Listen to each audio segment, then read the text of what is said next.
ఆ రోజు అన్నారు మీరు గేట్ను కూడా టచ్ చేయలేదని చెప్పనేసి. అంటే ఈరోజు ఏమైంది చెప్పండి, వాళ్ళకే గేట్లు కాదు కదా, కానీ నోటి మాట కూడా రాకపోయినట్టు ఈరోజు అయిపోయింది. జన సైనికులు కావచ్చు, వీర మహిళలు కావచ్చు, 21కి 21 సీట్లు గెలిచి 100% స్ట్రైక్ రేట్తో విజయాన్ని సాధించి పెట్టారు. సో ఇది ఎంత ఉత్సాహంగా ఉంది అంటే రాబో రోజుల్లో మేము ఏ స్థాయిలో పవన్ కళ్యాణ్ గారిని చూడాలనుకుంటున్నా ఆ స్థాయి వస్తుంది అని మేము ఆశిస్తున్నాం. నమ్మకం ఉంది. ప్రతి పండక్కి పుట్టింటికి ఎలాగ తరలి వస్తారో అలాగ మా మహిళలందరూ కూడా ఇక్కడికి వచ్చారు. అందరికీ తెలుసు కళ్యాణ్ గారు తన సొంత ధనాన్ని ఖర్చు పెట్టారు. ఎక్కడైనా సరే ఎవరికైనా ఆపదలో ఉన్నారు అంటే ప్రభుత్వ ధనాన్ని తీసి ఖర్చు పెట్టాలని ఆయన ఏ రోజుకైతే ఆలోచించలేదండి. మేము హైదరాబాద్ నుంచి వచ్చామండి. నేను తెలంగాణ వీర మహిళా విభాగంలో వైస్ చైర్పర్సన్ని.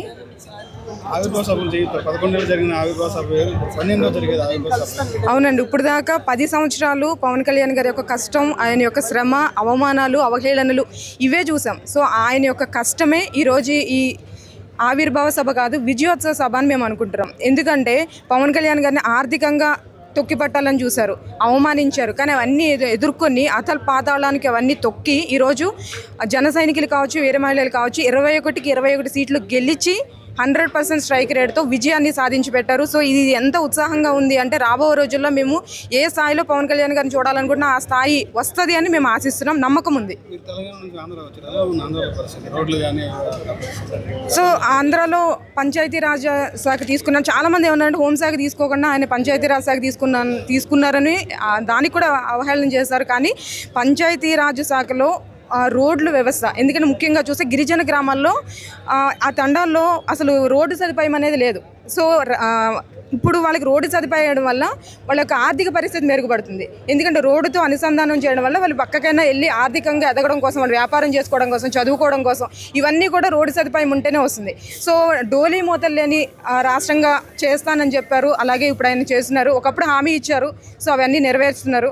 కరెంటు కూడా చూడలేని దుస్థితిలో ఆంధ్రప్రదేశ్ రాష్ట్రం ఉంటే ఇప్పుడు అవన్నీ కూడా చేస్తూ మంచి మార్గంలో తీసుకొచ్చారు. అలాగే పిఠాపురాన్ని ఆయన ఒక మాట చెప్పారు, మోడల్ సిటీగా చేస్తాను, ప్రపంచంలోనే నెంబర్ 1 సిటీగా మారుస్తానని. ఆ విధంగా ఇప్పుడు చేయడానికి చాలా సన్నాహాలు జరిగాయి. ఆధ్యాత్మిక కేంద్రంగా కూడా పిఠాపురాన్ని నిర్మించబోతున్నారు. అలాగే పిఠాపురం తన అడ్డాగా మారబోతుంది.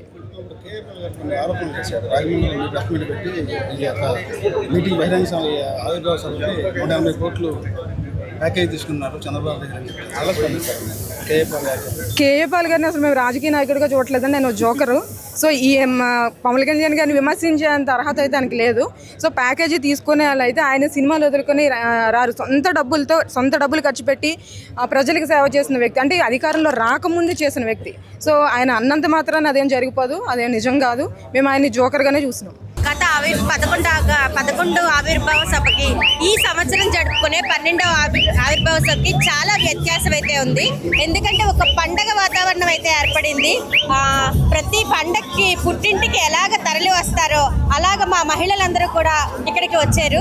సో వచ్చిన వారందరికీ కూడా ఇక్కడి నుంచి విజయోత్సవంతో తిరిగి ఇంటికి వెళ్ళేలాగా ప్రయత్నాలు అయితే జరిగినాయి.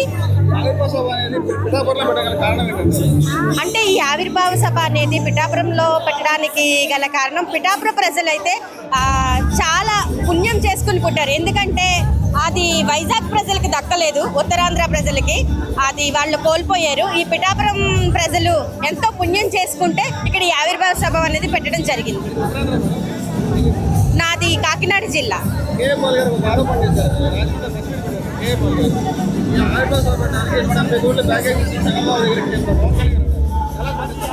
సో ఆయనకి అలవాటు ప్యాకేజీలు తీసుకోవడం, మా పవన్ కళ్యాణ్ గారికి ప్యాకేజీలు తీసుకోవడం అంత అవసరం లేదు. ఆయన ఒక్క పిలుపుకే ప్రపంచం మొత్తం తరలి వస్తుంది. అందరికీ నమస్తే అండి. నా పేరు పూల రమణ. నేను అనంతపురం జిల్లా గుంతకల్ నియోజకవర్గం నుంచి వచ్చాను. నేను చాలా సంతోషంగా ఉంది. మా రాయలసీమ ప్రాంతం నుంచి ఇక్కడికి వచ్చి ఈ ప్రాంతంలో ఈ యొక్క ఆవిర్భావ సభ కార్యక్రమాలు ఇక్కడ ఏర్పాట్లను చూస్తుంటే చాలా సంతోషం ఇస్తుంది. నాకు చిన్న ఆశ ఏంటంటే ఇలాంటి ఆవిర్భావ సభ ఏదైతే ఉందో నెక్స్ట్ ఇయర్ మా రాయలసీమ ప్రాంతంలో చేసుకోవాలని చెప్పని చాలా నాకు కుతూహలంగా ఆనందంగా ఉంది. చేస్తే బాగుంటుందని చెప్పనేసి పవన్ కళ్యాణ్ గారి కోసం, జనసేన పార్టీ కోసం నిరంతరము రాయలసీమలో ఉన్నటువంటి అన్ని జిల్లాల్లో కూడా, అన్ని నియోజకవర్గాల్లో, అన్ని మండలాల్లో కూడా పెద్ద ఎత్తున భారీ స్థాయిలో పవన్ కళ్యాణ్ గారి కోసం, ఆయన యొక్క ఆశయాల కోసం, సిద్ధాంతాల కోసం ఈరోజు జనసేన పార్టీ ఆవిర్భావ సభకు కార్లలో అయితేనేమి, ట్రైన్స్లో అయితేనేమి, బస్సెస్లో అయితేనేమి, ఓన్ వెహికల్స్లో అయితేనేమి సొంత డబ్బు ఖర్చు పెట్టుకునేసి ఈ బ్యాడ్జ్ కొన్న సొంత డబ్బుతోటే అంటే రాజకీయ పార్టీలు అంటే ఎట్లా ఉంటాయంటే ఏదో డబ్బు ఇచ్చి అందరినీ తోలుకుంటుంటారు. అంటే ఏంటి, ఆర్టీసీ బస్సులు పెట్టి, ప్రైవేట్ బస్సులు పెట్టి, స్కూల్ బస్సులు పెట్టి ఇలాగ అందరినీ మొత్తం మాప్ గ్యాదరింగ్ అంటారు కదా, అట్లా చేస్తుంటారు. కానీ ఈ యొక్క మా పార్టీ జనసేన పార్టీలో మాత్రం కేవలం పవన్ కళ్యాణ్ గారి పైన అభిమానంతో ఆయన ప్రజల పట్ల ఉన్నటువంటి చిత్తశుద్ధిని చూసే వస్తున్నాం తప్ప మా స్వప్రయోజనం కోసం కానీ మా రాజకీయ ప్రమేయాల కోసం కానీ మేము రావట్లేదు ఇక్కడికి. నిజంగా ఈరోజు రాజకీయ చరిత్రలో పవన్ కళ్యాణ్ లాంటి నాయకత్వంలో పనిచేసిన దానికి నిజంగా మేము చాలా ఆనందపడతాం, గర్విస్తున్నాం కూడా. మాకు తెలీదు, మేము ఏదో చిన్నప్పుడు వినేవాళ్ళం అల్లూరి సీతారామరాజు గురించి కానీ, సుభాష్ చంద్రబోస్ గారి గురించి కానీ, లేకుంటే ఇంకా మంచి మంచి పెద్ద పెద్ద వాళ్ళు స్వతంత్ర సమరయోధుల్ని వారి చరిత్ర గురించి విన్నాం. కానీ నిజంగా ఈరోజు మా కళ్ళారా చూస్తున్నాం అలాంటి స్థాయి నాయకుల్ని, ప్రజల పట్ల విశ్వాసంతో, ప్రజలకు ఏదైనా చేయాలన్నటువంటి ఒక చిత్తశుద్ధితోటి, ప్రజల కోసమే నేను పుట్టాను, ప్రజలకే నేను అంకితం అవుతానని చెప్పేసి రాజకీయంగా ఎన్ని ఒడిదుడుకులు వచ్చినా కూడాను 12 సంవత్సరాల పాటు ఆయనకు అధికారం ప్రజలు ఇవ్వకపోయినప్పటికీ కూడాను, మీరు ఇచ్చినా ఇవ్వకపోయినా నేను మీ పట్ల పనిచేస్తాను, మీకోసం పనిచేస్తాను, మీ భావి భవిష్యత్తు కోసం నేను పనిచేస్తానని చెప్పని నిలబడినటువంటి ఏకైక రాజకీయ నాయకుడు, ఈ యొక్క తరాల వాళ్ళు చూస్తున్నటువంటి నాయకుడు ఈ పవన్ కళ్యాణ్ గారు.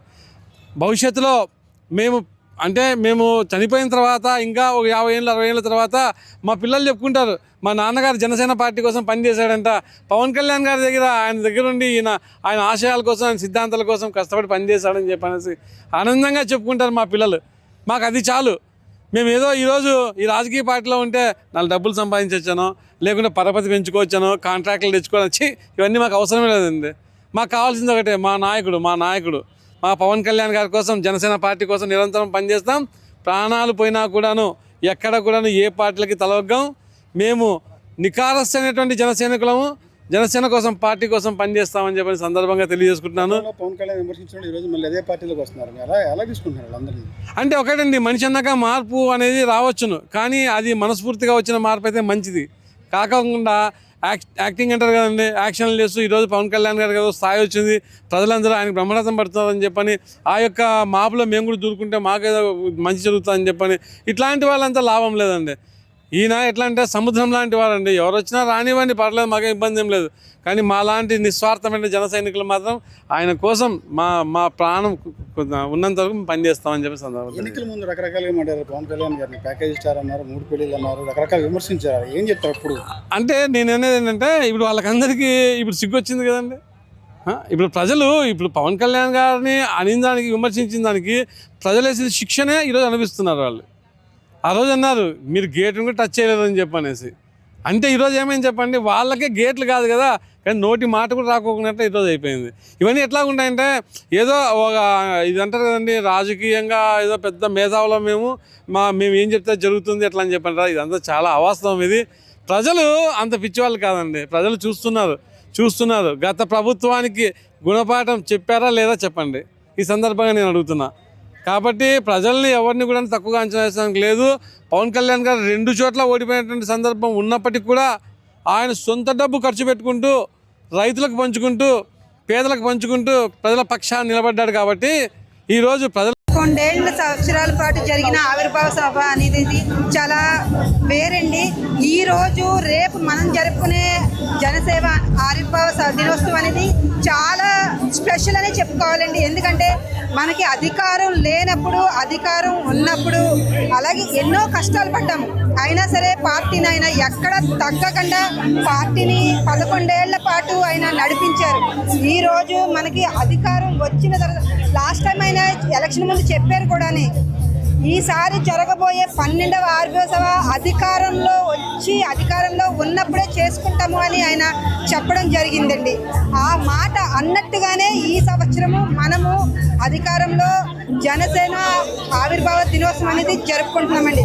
ఇది చాలా ప్రత్యేకం. ఎందుకంటే మనకి గత ప్రభుత్వంలో ఎంత కష్టాలు అయితే పెట్టారో జనసేన పార్టీని అందరికీ తెలుసు. పవన్ కళ్యాణ్ గారు ఎక్కడికన్నా వస్తుంటే ఆయన్ని అడుగడుగున ఆపదలకు కానీ అవమానాలకు కానీ గురి చేశారు.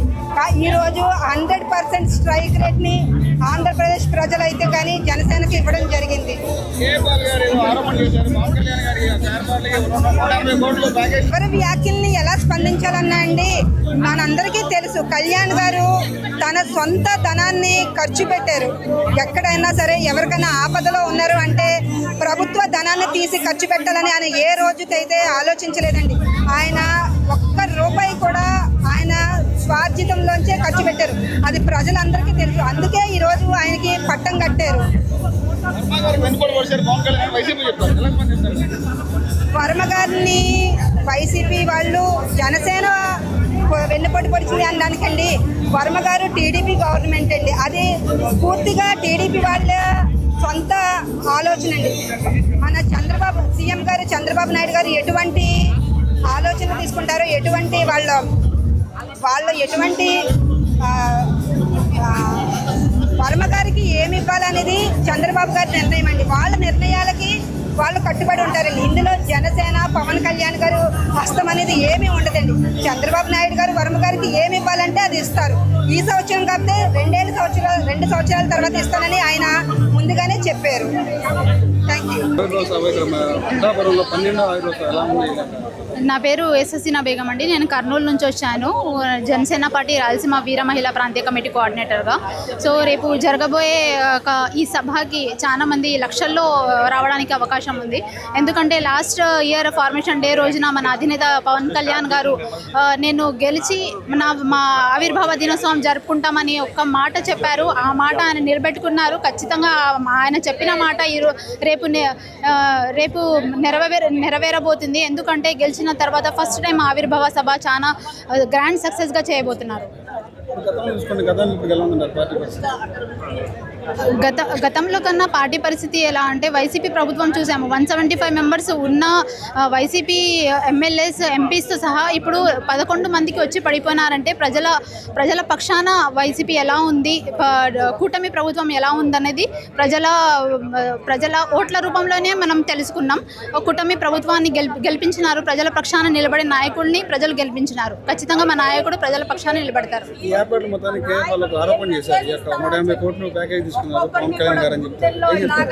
ఇప్పటికన్నా ప్యాకేజీ స్టార్ అనే చెప్తూ ఉంటారండి. ఎందుకంటే వాళ్ళకి నోరు ఉంది, ఎముక లేని నోరు అని చెప్తారు, నాలుక అని చెప్తారు కదా. సో వాళ్ళు ఎన్ని మాటలు చెప్పినా కూడా అన్న వేస్ట్ అండి. ఎందుకంటే ఇట్లాగే మాట్లాడుకుంటూ ఉంటే జన సైనికులు వీర మహిళలు చూసి ఊరికే ఉండే పరిస్థితి అయితే లేదండి. చాలా వేరియేషన్స్ ఉన్నాయండి. మా పిఎస్సి చైర్మన్ గారు, అదే పౌర సరఫరాల శాఖ మంత్రి గారు గౌరవనీయులైన శ్రీ నాదెండ్ల మనోహర్ గారు ఆధ్వర్యంలో మరి ఈ యొక్క సభ రేపు చాలా ఇన్నోవేటివ్గా ఉంటుంది. ఇదివరకు సభ మామూలుగా ప్రతి ఒక్కరు కూడా మరి మా జన సైనికులు అవ్వచ్చు, వీర మహిళలు అవ్వచ్చు, ప్రభుత్వం లేనప్పుడే చాలా ఆతృతగా వచ్చి సభను చూసేవారు. మాది రాజమండ్రి రూరల్ అమ్మ. ఈ జనసేన ఫార్మేషన్ డేకి వచ్చారు కదా, సో ఏర్పాట్లు ఎలా ఉన్నాయి? ఏర్పాట్లు పక్కగా ఉన్నాయమ్మా. 10 మీడియాలో 10 ఛానల్ మంది చూస్తున్నారు. వచ్చి ప్రతి కార్యకర్తకి ఏ ఇబ్బంది లేకుండా ఫుడ్ కానించి, ఎకనామిక్ కానించి, పార్కింగ్ కానీ, ఎక్కడ వాటర్ ప్యాకెట్లు కానించి, మంచి కానీ, ఫుడ్ కానీ ప్రతిదీ మా అధ్యక్షుడు పవన్ కళ్యాణ్ గారు ప్రతి కార్యకర్తకు ఒక ఆర్డర్ ఇచ్చారు. మీ దగ్గర ప్రతిదీ ఏ కార్యకర్త కూడా ఇంత బాధ కలగకూడదు, ప్రతి కార్యక్రమం దగ్గర నుంచి చేయండి అని చెప్పి ఆయన ఆర్డర్ ఇచ్చారు. ఆ విధంగానే ఇక్కడ కార్యక్రమం జరుగుతుంది అమ్మ, మీరు చూస్తున్నారు కదా. సో గత ప్రభుత్వ పరిపాలన ఎలా ఉంది, ఇప్పటి ప్రభుత్వ పరిపాలన ఎలా ఉందండి? ఇంకా గత ప్రభుత్వం పరిపాలన గురించి మనం చెప్పుకోవడం కూడా మనకి ఇంకా అది మన మాటలో చెప్పలేం. ఈ పరిపాలన పవన్ కళ్యాణ్ గారి అండదండలతో వచ్చిన ఈ గవర్నమెంట్, అది కూటమి గవర్నమెంట్. ఇది జనసేన కాదు, టీడీపీ కాదు, కూటమి గవర్నమెంట్. ఇది రావడానికి, ఈ గవర్నమెంట్ రావడానికి మన చిన్నపిల్లలనే చెప్తారు ఈ గవర్నమెంట్ రావడానికి కారణం ఏంటో. అది ఒక పవన్ కళ్యాణ్ సరిశ్రమ వల్ల ఈ గవర్నమెంట్ వచ్చిందమ్మ తల్లి. అంటే పవన్ కళ్యాణ్ గారు ఎన్నికల ముందు చాలా మాటలు చెప్పారు. ఆ మాటలన్నీ కూడా ఎన్నికల తర్వాత నిలబెట్టుకుంటున్నారా? పక్క ఆయన నిలబెట్టి తీరుతారు. ఆయన నిలబెట్టకపోతే మీరు చూస్తున్నారు, ఇంతకుముందు డిప్యూటీ సీఎం చాలామంది ఉన్నవారు. ఇప్పుడు డిప్యూటీ సీఎం అంటే ఏంటో, ఆ హోదా అంటే ఏంటో, ఆ కార్యక్రమం అంటే ఏంటో అవన్నీ చేర్చి వేస్తున్నారు. అది ప్రతి మీడియాకి తెలుసు, ప్రతి ఒక్కరికి తెలుసు. ఆయన హోదా అంటే ఏంటో, ఆ డిప్యూటీ సీఎం అంటే ఏంటో ప్రతి కార్యకర్తకి ప్రతి పని చీరలాగా. ఇంతకుముందు రోడ్లు ఎలా ఉంది మీరు చూసేవారు, పంచాయతీరాజ్ శాఖ ఎలా ఉంది మీరు చూసేవారు. ముందు ఎలా ఉంది, ఇప్పుడు ఎలా ఉంది. పవన్ కళ్యాణ్ గారు ఎక్కిన ప్రతి పంచాయతీకి స్పాట్లో నిధులు రిలీజ్ చేసి ఇంకా 10 రోడ్లు కానీ 10 ఇది కానీ పేద ప్రజలకి ఆయన చేసే కృషి అది మీ ప్రజల్లో మీరు చూస్తున్నారు. రాష్ట్రంలో లా అండ్ ఆర్డర్ ఎలా ఉందంటారు? అది చాలా బాగుందమ్మా. ఇంతకుముందు గవర్నమెంట్ మనం చూసాం అందరిని తిట్టడం చేయడం ఇవన్నీ. ఈ గవర్నమెంట్లో ఏ నాయకుడైనా సరే ఎవరైనా సరే మీరు ఎవరిని కామెంట్ చేయొద్దు. ఏమైనా మన వర్క్లో ఇబ్బందులు చెప్పండి, అంతేగాని మనం ఎవరినో తిట్టడం ఎన్ని కార్యక్రమం వద్దు. మన పని మనం చేసుకుని వెళ్దాం, ప్రజలకు న్యాయం చేద్దాం అనే కాన్సెప్ట్ మా పవన్ కళ్యాణ్ గారి ప్రోగ్రాం. వచ్చారమ్మా? కాకినాడ నుంచా? సో జనసేన ఫార్మేషన్ డే సెలబ్రేషన్స్కి వచ్చినందుకు ఎలా అనిపిస్తుంది? చాలా హ్యాపీగా ఉంది. అంటే ఇక్కడ ఈవెంట్స్ ఏర్పాట్లన్నీ కూడా ఎలా జరుగుతున్నాయి? బాగా జరుగుతున్నాయి, అన్నిటికీ సదుపాయంగానే ఉన్నట్టుంది. ఎంతమంది వస్తారనుకుంటున్నారు మొత్తం మీ అంచనా? 5 lakhs. అవి బాగున్నాయని చెప్తూ సింగిల్ వర్డ్తో చెప్పేస్తారు. అందుకని అంటే ఇక్కడ రావడం ఎక్కువ మంది వస్తారని ఎక్స్పెక్ట్ చేస్తున్నాం. ఎక్కువ మంది ఎక్స్పెక్ట్ చేస్తున్నారు. సో ఈ గవర్నమెంట్ బాగుందనిపించిందా, గత ప్రభుత్వం మీకు బాగుందనిపించిందా? మాకైతే జనసేనే. జనసేనని అంటే అభివృద్ధి అన్నది మీకు ఈ 9 నెలలు ఏమైనా కనిపించిందా మార్పు అన్నది? చాలా కనిపిస్తుంది కదా, అప్పటి మీద జగన్ మీద ఇప్పుడు బాగానే ఉంది.